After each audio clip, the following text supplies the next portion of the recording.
Form கொடுத்தாங்களா? கையெழுத்து போட்டு கொடுத்துட்டீங்களா? ஆமா, எல்லாருமே இப்ப நானும் பில்ல பண்ணி தரணும். நம்ம வந்து சட்டமன்ற தேர்தல் பட்டியல் நம்ம பேர் வரும். இப்ப நான் எம்எல்ஏ இருக்கேன். நீங்க பழைய படமா இருந்தா புது படத்தை மாத்திக்கலாம், போட்டோவை மாத்திட்டு கையெழுத்து போட்டா நமக்கு ஏற்கனவே ஓட்டு இருந்தாலுமே நம்ம திரும்ப இந்த படிவத்தை பூர்த்தி செஞ்சு கொடுத்தாதான் நம்ம ஓட்டு கொடுக்குறாங்க. நானா இருந்தாலும் நீங்களா இருந்தாலும் நான் உங்களால் தேர்ந்தெடுக்கப்பட்ட எம்எல்ஏனாலுமே நானும் அந்த இதை சேர்த்து கையெழுத்து போட்டு கொடுத்தீங்கன்னா நீக்கிடுவாங்க. அதனாலதான் ஒவ்வொரு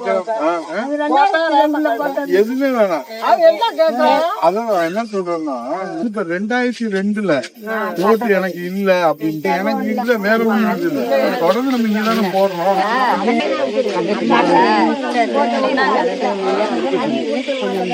ஏன்னா உங்களுக்கு இருந்தாலே போதும்.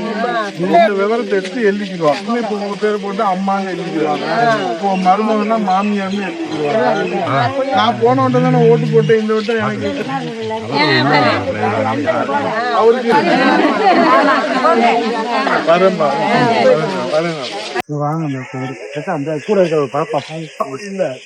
நம்ம சேர்க்கணும்னா 6ஆம் நம்பருக்கு இருப்போம், சீக்கிரமா 7ஆம் நம்பருக்கு இருப்போம்.